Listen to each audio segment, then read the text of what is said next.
Hello students, I am Dr. Saraswati Agrawal, Associate Professor in Chemistry, JDV Government Girls College, Kota. Students, we are discussing practical portion of our syllabus. In our organic chemistry practical, we have different type of analysis or analytical techniques.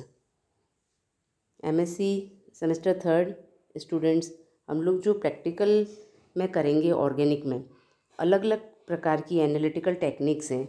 उनमें से एक technique है qualitative and quantitative technique. Qualitative and quantitative techniques जो हैं, ये analytical techniques हैं किसी भी कंपाउंड की आइडेंटिफिकेशन के लिए। As we know that the any organic compound is made up of molecules and molecules are made up of atoms. So in each and every compound there is a presence of atoms. So qualitative and quantitative analysis is two different ways to identify the compound. In the qualitative analysis, we identify the content of the compound, or in easy way we can say what is the ingredient of the compound. Or quantitative means, as we know that the name also says that quantity, and quantity, what amount quantity is we have used. So the qualitative and quantitative analysis, two different type techniques. Quantitative technique और analysis दो तरीके की हो सकती हैं बच्चों, जिनमें हमें एक हम सॉल्यूशन होता है जो आपने शुरू से पढ़ा होगा कि आपने देखा है कोई भी सॉल्यूशन लिखा होता है 1n सॉल्यूशन या n/10 सॉल्यूशन। किसी भी प्रकार का जो ये सॉल्यूशन हम लिखते हैं n/10, n/20, n/50 या 2n, 5n, जो भी होता है बच्चों, ये क्या होता है, उनका स्ट्रेंथ, उनकी सांद्रता होती है। सांद्रता हम जानते हैं कि कोई भी सॉल्यूशन जो होता है उसमें ग्राम, उनके जो मॉलिक्यूल्स होते हैं वो कितने ग्राम्स इन पर लीटर डिज़ोल्व होते हैं। तो कोई भी जो सॉल्यूशन है उसकी स्ट्रेंथ नापने के लिए हम टेक्निक काम में लेते हैं, वो वॉल्यूमेट्रिक एनालिसिस होती है। और वॉल्यूमेट्रिक एनालिसिस के लिए जो मेथड एडॉप्ट किया जाता है वो है टाइट्रेशन, अर्थात अनुमापन। अनुमापन में हम ब्यूरेट पिपेट मेथड यूज़ में लेते हैं, और ब्यूरेट एक विलयन को अनुमापन किया जाता है, दूसरे से अनुमापित किया जाता है, जिसे हम टाइट्रेशन मेथड कहते हैं। टाइट्रेशन बहुत अलग अलग तरीके से डिफरेंट टाइप्स के होते हैं। Acid based titration, potentiometric titration, conductometry titration, precipitation titration और कॉम्प्लेक्सोमेट्री टाइट्रेशन। तो बच्चों, ये एक अलग टेक्निक है जिसको हम अपने अलग प्रैक्टिकल में डिस्कस करेंगे। दूसरा है ग्रेविमेट्रिक एनालिसिस। ग्रेविमेट्रिक एनालिसिस में हमें कोई भी विलयन दिया गया है, उस विलयन में suppose we have the solution of barium chloride. Barium chloride के विलयन में 25 ml आपको दिया गया है, जिसकी आपको स्ट्रेंथ पता नहीं है। तो उस बेरियम क्लोराइड के 25 ml सॉल्यूशन में कितने ग्राम बेरियम प्रेजेंट है, उसको ज्ञात करने के लिए हम ग्रेविमेट्रिक या भारात्मक विधि काम में लेते हैं। एक है आयतनात्मक विधि और दूसरी है भारात्मक विधि। ये सभी मात्रात्मक एनालिसिस में, मात्रात्मक विश्लेषण में काम में लिया जाता है। हम बच्चों कर रहे हैं क्वालिटेटिव एनालिसिस, यानी कि गुणात्मक विश्लेषण। गुणात्मक विश्लेषण, जैसा नाम से ही पता चल रहा है कि किसी भी चीज़ के गुण क्या हैं, उसमें क्या क्या कंपाउंड्स में क्या क्या मॉलिक्यूल्स प्रेजेंट हैं, उनकी क्वालिटी क्या है, कैरेक्टरिस्टिक क्या हैं। तो ये दो इनऑर्गेनिक एवं ऑर्गेनिक, अकार्बनिक एवं कार्बनिक दोनों ही रसायन में किया जाता है। यदि अकार्बनिक मिश्रण हो तो उसमें हम हम जानते हैं कि अकार्बनिक मिश्रण जो लवण होते हैं वो हमेशा एनायन व धनायन से मिलकर बनते हैं, तो उनमें हम करते हैं identification of acidic and basic radicals.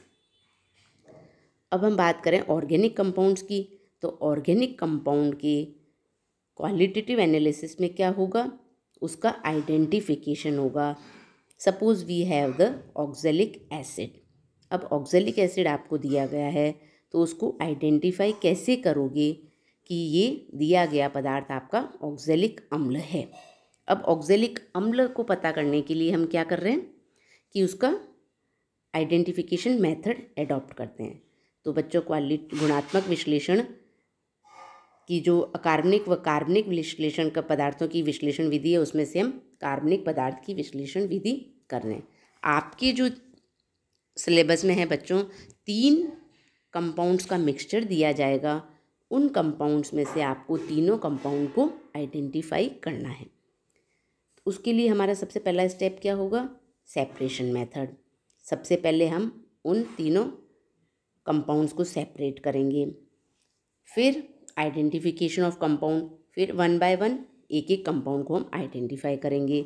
Then we have the derivative preparation of that organic compound, so we can confirm the presence of organic compound. So these 3 steps are included in the qualitative analysis for the 2 or 3 component mixture. Separation के बहुत सारे methods हैं।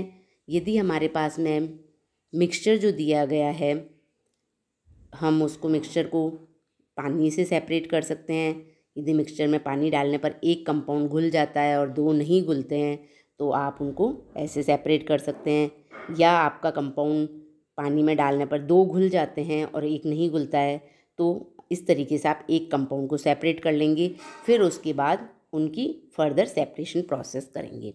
इसी प्रकार यदि आपके पास में कोई कंपाउंड में एसिड है जो कि पानी में इनसॉल्युबल है, तो उसके सेपरेशन के लिए हम सोडियम बाइकार्बोनेट मेथड भी एडॉप्ट कर सकते हैं, जो कि आपने बच्चों फर्स्ट सेमेस्टर में भी किया था। ये वही प्रोसेस है। इसमें आपको 3 कंपोनेंट मिक्सचर दिए जा रहे हैं और आपको फर्स्ट सेमेस्टर में 2 कंपोनेंट मिक्सचर दिए जाते थे।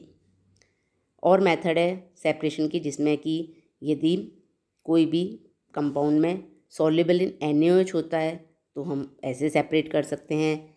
कुछ कार्बोहाइड्रेट्स होते हैं जो कि ईथर में इनसॉल्युबल होते हैं, ईथर सेपरेशन हो सकता है।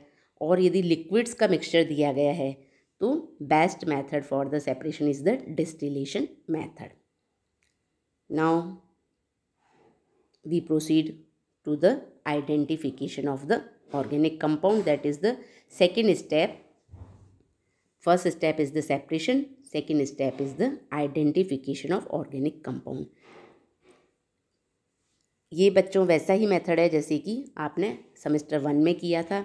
कोई भी ऑर्गेनिक कंपाउंड का आइडेंटिफिकेशन करने के लिए आप क्या करेंगे, अब आपके पास में सेपरेट हो चुके हैं तीनों कंपाउंड में आप 3 इस बार करेंगे identification of organic compound A, identification of organic compound B and identification of organic compound C. So in all these compounds method is the similar, so we discuss the general method for the identification of organic compound. सबसे पहले बच्चों हम देखते हैं कि उसमें उसकी physical state, भौतिक अवस्था क्या है, वो किस भौतिक अवस्था में उपस्थित है। वह ठोस है, द्रव है, तो ठोस या द्रव लिखा जाएगा। कुछ कंपाउंड्स की स्पेसिफिक कलर होते हैं जिनके द्वारा भी उनमें हम अनुमान लगा सकते हैं। तो उनका रंग क्या है, सफ़ेद रंग के हैं, हरे रंग के हैं, नीले रंग के हैं। उसके बाद में उनकी विलेयशीलता, सॉल्युबिलिटी अर्थात विलेयशीलता देखी जाती है कि यदि वो पानी में घुलनशील है या NaOH में घुलनशील है, ईथर में घुलनशील है, गर्म पानी में है, तो उसके अनुसार भी हम कंपाउंड के आइडेंटिफिकेशन में मदद मिलती है। नेक्स्ट इज़ द ऑर्डर और द स्मेल। कुछ कंपाउंड्स की स्पेसिफिक ऑर्डर होती है जिनके द्वारा हम उनको आइडेंटिफाई कर सकते हैं। फॉर एग्ज़ाम्पल मेटाडाइनाइट्रोबेंजीन की एक अलग स्पेसिफिक ऑर्डर होती है, हम उसको पहचान सकते हैं। तो इस प्रकार हम उसकी ऑर्डर या स्मेल लिखेंगे। यहाँ तक हमें बहुत कंपाउंड्स की बारे में छंटनी हो जाती है। फिर ये काफ़ी इम्पोर्टेंट टेस्ट है इग्निशन टेस्ट। बच्चों, इग्निशन टेस्ट जिसे हिंदी में हम ज्वलन परीक्षण बोलते हैं। ज्वलन परीक्षण एवं ज्वाला परीक्षण में अंतर होता है। इग्निशन टेस्ट इज़ द ज्वलन परीक्षण और ज्वाला परीक्षण का हम जानते हैं वो फ्लेम टेस्ट होता है, और वो फ्लेम टेस्ट अधिकतर अकार्बनिक लवणों के आइडेंटिफिकेशन में काम में आता है। तो इसलिए ऑर्गेनिक कंपाउंड के आइडेंटिफिकेशन में जो हम इग्निशन टेस्ट कर रहे हैं वो क्या है, कंपाउंड को कांच की छड़ पर लिया जाता है और उसको बर्नर की फ्लेम पर जलाया जाता है। तो बच्चों को हम जानते हैं कि कार्बनिक पदार्थ में कार्बन तो होता ही है, लेकिन यदि वो बहुत काले धुएं से जल रहा है तो वो क्या होगा, एरोमेटिक कंपाउंड होगा। और यदि धुआं रहित या सफ़ेद धुएं से जल रहा है तो वो क्या होगा, एलिफेटिक। तो बच्चों देखिए इसमें आपके कंपाउंड्स क्या हो गए, बिल्कुल आधे हो गए। आपका पहचान करने का बहुत तरीका सुगम हो गया। अब हम उसमें एलिमेंट डिटेक्शन करते हैं, तत्व परीक्षण। ऑर्गेनिक कंपाउंड हम जानते हैं कि कार्बन, हाइड्रोजन, ऑक्सीजन के तो बने होते ही हैं। यदि उनमें उनका टेस्ट हम नहीं कर रहे हैं, हम अधिकतर नाइट्रोजन, सल्फर, हेलोजन का टेस्ट करते हैं। ये क्यों करते हैं बच्चों, ये हमारे आइडेंटिफिकेशन में हेल्प करता है। नाइट्रोजन का पता करते ही हम उनके उसमें यदि नाइट्रोजन उपस्थित है तो क्या होगा, वो नाइट्रोजन वाले यौगिकों में चला जाएगा, और नाइट्रोजन यदि अनुपस्थित है तो हमारे पास आसानी हो जाएगी कि हम उन्हीं कंपाउंड्स का दिमाग में रखेंगे कि जिनमें नाइट्रोजन नहीं है। और बच्चों इसके लिए सोडा एक्सट्रैक्ट भी बनाया जा सकता है। नेक्स्ट है बच्चों functional group test. Nitrogen test को बच्चों हम अलग से फिर डिस्कस करेंगे। उसका पूरा रसायन, उसकी केमिस्ट्री जो कि आपने सेमेस्टर 1 में पढ़ी है वही है। अब आपके पास में नाइट्रोजन उपस्थित, सल्फर उपस्थित एवं हेलोजन उपस्थित या अनुपस्थित की स्थिति आ जाती है तो हम क्रियात्मक समूह का टेस्ट करते हैं। क्रियात्मक समूह में कार्बोक्सिलिक समूह उपस्थित है, पहले हम कार्बोक्सिलिक समूह का टेस्ट करते हैं। यदि वह पॉजिटिव टेस्ट देता है तो हम उसका कन्फर्मेटरी टेस्ट करेंगे। नहीं आता है तो हम फिर आगे फिनॉल का टेस्ट करेंगे। फिनॉल के टेस्ट में बच्चों हमारे पास में फिनॉल का जो टेस्ट करते हैं उसमें बहुत सारे टेस्ट हैं। हम पहले कॉमन टेस्ट करेंगे फेरिक क्लोराइड के विलयन के द्वारा, और उससे पता लगा सकते हैं। कार्बोक्सिलिक समूह में आप क्या करेंगे बच्चों, हम सबसे कॉमन टेस्ट क्या है कि कंपाउंड में सोडियम बाइकार्बोनेट का विलयन डालते हैं तो रंगहीन गंधहीन बुदबुदाहट के साथ गैस निकलती है, तो वो कार्बोक्सिलिक समूह को कंफर्म करती है। इसी प्रकार जब कार्बोनाइल ग्रुप का टेस्ट करेंगे, ये हम इसी सीरीज़ में सीक्वेंस में काम करेंगे, नहीं तो हमारे पास में बहुत कंपाउंड्स की रेंज आ जाएगी। अब यदि हमारे पास में ये भी एब्सेंट है तो हम कार्बोहाइड्रेट का टेस्ट करेंगे। कार्बोहाइड्रेट के टेस्ट के लिए आप मॉलिश रिएजेंट का टेस्ट लगा सकते हैं। मॉलिश रिएजेंट में साफ पता चल जाता है कि कार्बोहाइड्रेट इसमें समूह उपस्थित है या नहीं है। यदि ये सभी टेस्ट अनुपस्थित हैं तो क्या होगा, वो हाइड्रोकार्बन होगा। हाइड्रोकार्बन अर्थात कार्बन एवं हाइड्रोजन से बने हुए कार्बनिक पदार्थ हैं जिसमें ऐसा कोई समूह उपस्थित नहीं है जहाँ पर कि नाइट्रोजन, सल्फर, हेलोजन, ऑक्सीजन उपस्थित हैं। तो बच्चों ये तो एक कैटेगरी हो गई जिसमें कि नाइट्रोजन अनुपस्थित है। दूसरी कैटेगरी क्या है, जहाँ पर कि नाइट्रोजन उपस्थित है, जो कि हमने छठे पॉइंट में किया, नाइट्रोजन की उपस्थिति का टेस्ट। यदि नाइट्रोजन उपस्थित है तो हम इनको नहीं करेंगे एवं नाइट्रोजन वाले अब ग्रुप करेंगे, नाइट्रो, अमीनो, अमाइडो, इन समूहों की टेस्ट को करेंगे। तो बच्चों इस प्रकार हम कहाँ तक पहुँच गए, कोई भी ऑर्गेनिक कंपाउंड में कौन सा क्रियात्मक समूह उपस्थित है एवं वो एरोमेटिक है या एलिफेटिक है।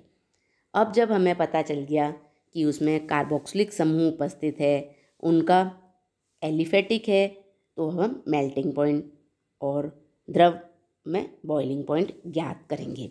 मेल्टिंग पॉइंट निकालने के लिए आप मेल्टिंग पॉइंट एपरेटस काम में ले सकते हैं, बॉइलिंग पॉइंट निकालने के लिए थियल्स ट्यूब काम में ले सकते हैं, और मेल्टिंग पॉइंट निकलते ही आप उस कंपाउंड के काफ़ी करीब पहुंच जाते हैं कि आपके मिश्रण में जो दिया गया पदार्थ है वो कौन सा पदार्थ है। जब आपके पास में ये पता चल जाता है तो आप उसका निश्चयात्मक परीक्षण लगाएंगे, कन्फर्मेटरी टेस्ट। कन्फर्मेटरी टेस्ट से उस कार्बनिक पदार्थ की उपस्थिति का निश्चित परीक्षण हो जाता है और निश्चयात्मक आ जाता है। जैसे ही वह उसका निश्चयात्मक परीक्षण देता है, हम उसकी डेरिवेटिव बनाकर उनका मेल्टिंग पॉइंट ले लेंगे, जिससे उस पदार्थ की उपस्थिति निश्चित हो जाती है और आपका रिजल्ट आ जाता है।